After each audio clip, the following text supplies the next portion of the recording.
Assalamualaikum dan salam sejahtera. Now let's look into Introduction of Mathematics Form 2 2021.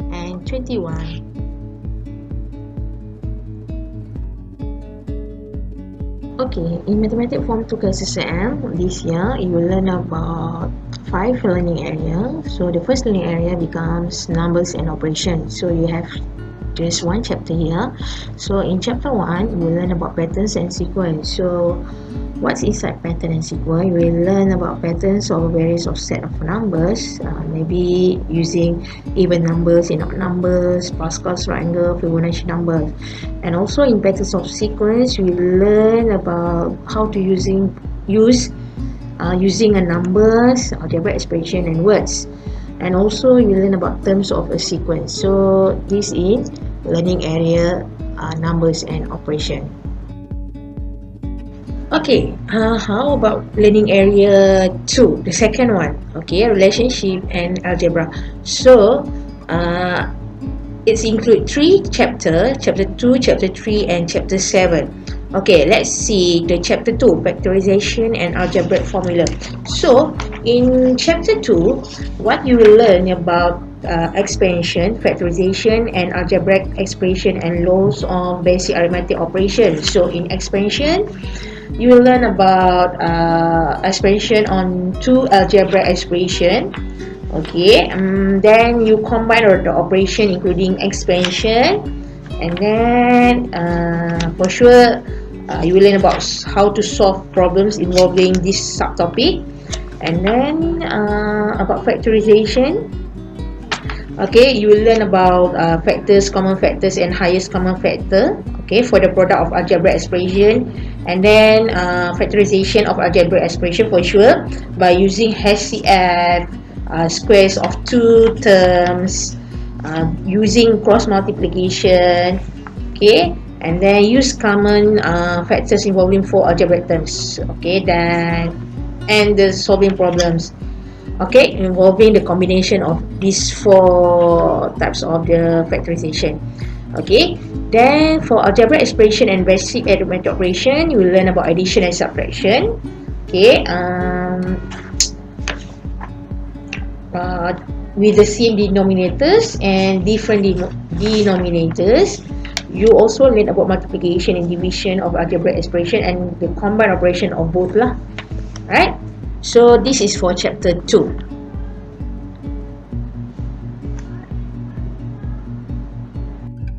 Okay, so how about chapter 3?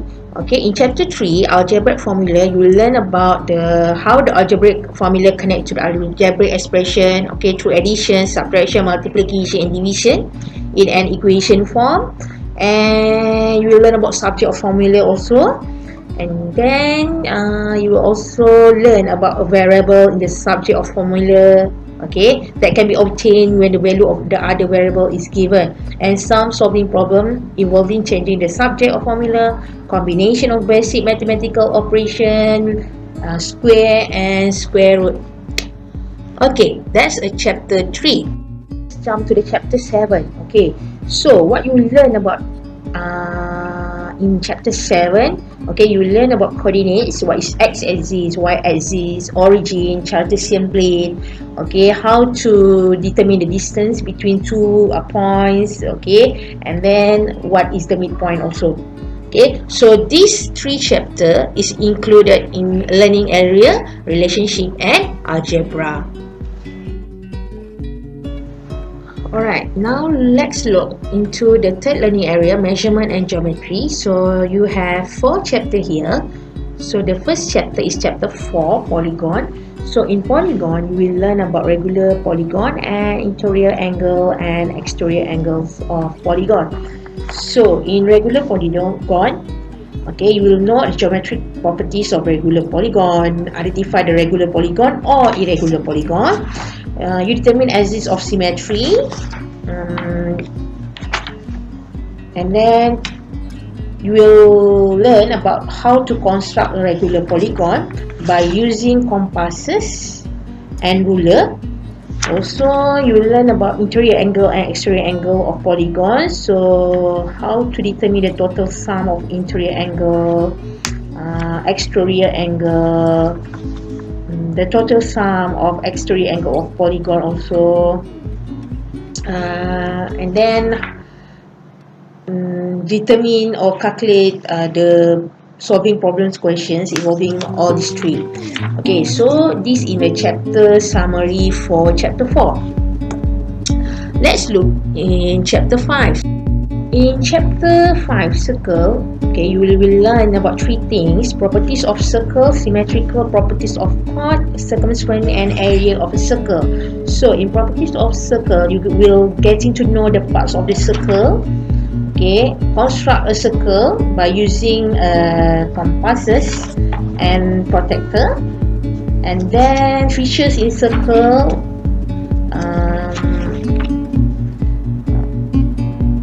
how to calculate center and radius of circle.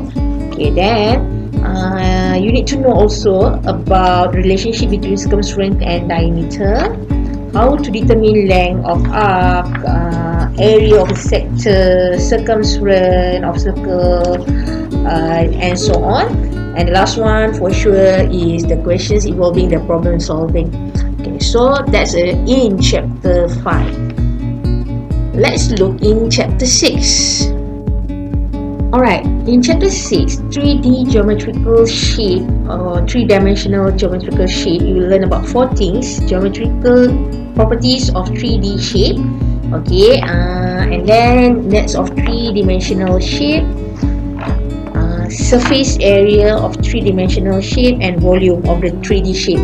Okay, so in surface area, we'll learn how to determine or how to calculate the surface area of 3D, and it's also same for the volume of 3D shape.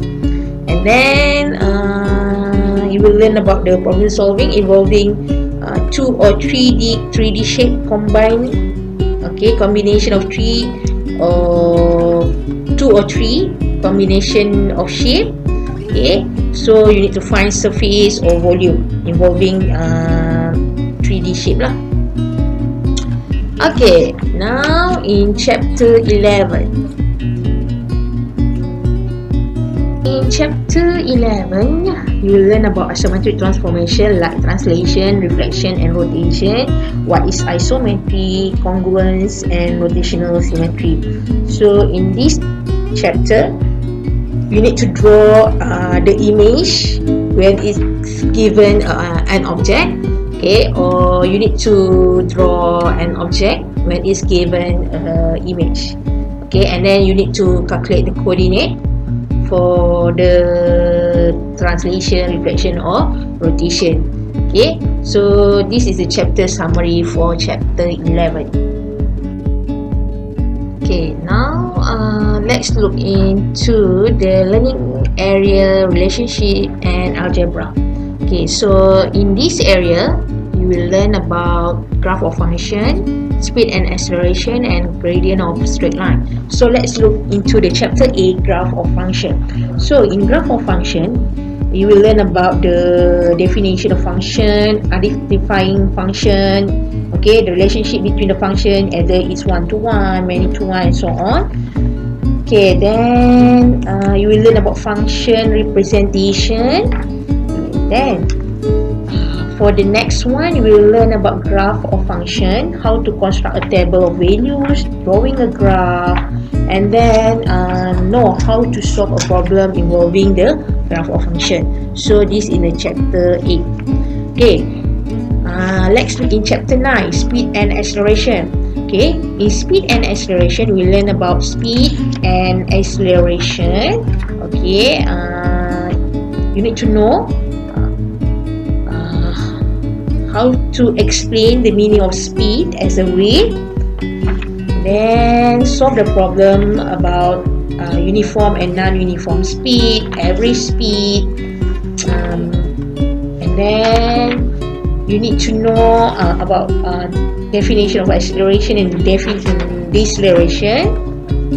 You need the conversion, okay, and then the problem solving involving these two, speed and acceleration. So this is things you learn in chapter 9. Okay, let's go to the chapter 10, gradient of a straight line.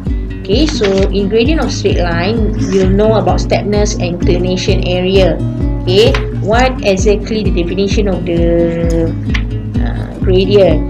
Okay, and then to construct a formula of gradient of a straight line on a Cartesian plane. Okay, then to measure or to calculate the gradient. Okay, to determine gradient, and then the problem solving involving the gradient of a straight line. Okay, that's a chapter 11.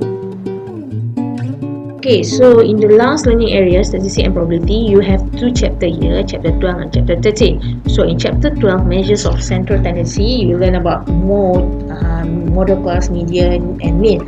Okay, so in this chapter also, you will learn about how to calculate the model class, okay, model class, median and mean into if the set of data is group data or ungrouped data. Right, so this is the things you learn in chapter 12. Okay, so for the last chapter is simple probability. Okay, we learn about experimental probability, probability theory involving equally likely outcomes, probability of the complement of an event, and simple probability. Okay, so this is the topic, okay, you will learn in this Form 2 KSSM Mathematics this year. Okay, 13th chapter. Now let's look into PT3 instrument format. Okay, so this is bahasa Melayu. Alright, tak apalah, cikgu akan explain in both language. Okay, so jenis instrument is ujian tulis. Jenis items, okay, 3 things. Okay, objektif aneka pilihan OAP, objektif pelbagai bentuk PB, and subjektif respon terhad. So bilangan soalan kalau ikutkan ada 31, 20 soalan OAP, 5 questions about OPB, and 6 subjective questions. Alright, so in part A, bahagian A, okay, the questions is about objektif aneka pilihan, ada A, B, C, D, ada 20 soalan. Alright, and for part B, 5 questions, 20 marks. So each questions have 4 marks. Okay, so ada 1, 2, 3 lah anak-anak dia lah. So 5 soalan. So in bahagian B, the questions will be asked about fill in the blank, match, write the parts of certain diagram maybe, and then complete the table and underline. Okay, so this is a part of bahagian D. Okay, so how about bahagian C? 6 soalan objektif, 60 marks. So each questions have 10 marks. Okay, so ada 6 soalan lah. Alright, so in this part, you will ask about maybe questions about problem solving, calculation, to determine, construct a graph, and maybe drawing something. Okay, so this is part A, part B, and part C. So all together, the total marks will be 100. Okay, 100 marks, and then the total times is 2 hours. Right, so the construct, okay, the format exam construct is about knowledge, your punya understanding, application, and problem solving. Okay, so this is a PT3 instrument format. Now let's look into performance level. Okay, this is a recap for you. Okay, so for your information, will be evaluate all of you. Okay, based on your participant in Google Meet, and also in your exercise lah. Alright, so you have a 6 performance level or TP. Okay, so the first one is demonstrate basic knowledge and stating a certain mathematical idea either verbally or non-verbally. Okay, this is second one. So the first one you just can state, then you can get a 1, TP1. But if you can explain, okay, you will get 2. Alright, how about 3? A 3 is applied understanding such as performing calculation and constructing table and drawing graph. Okay, then in PL4 or TP4, Okay, apply suitable knowledge and skills such as using algorithm, formula, procedure or basic method in the context of solving simple routine problems. Okay, then look in TP5. So what is TP5? TP5 is apply suitable knowledge and skill in new stations such as performing multi-step procedure using representation based on different source of information and reason out directly in the context of solving complex routine problems. And the last one, the TP6, the highest TP is about apply suitable knowledge. Okay, such as using information based on investigating, modeling in solving complex problem situation, reason out a high level, form a new approach and strategies in the context of solving non-routine problem creatively. So for this year, okay, the minimum grade for you or minimum TP you need to achieve must be TP4. Okay, so make sure you need to involve in in Google Meet class, and also need to turn in any exercise I given to you. Okay, so don't worry, each exercise I will state what is the TP evaluates there. Okay, alright, so that's it. Okay, for the introduction of Mathematics Form 2.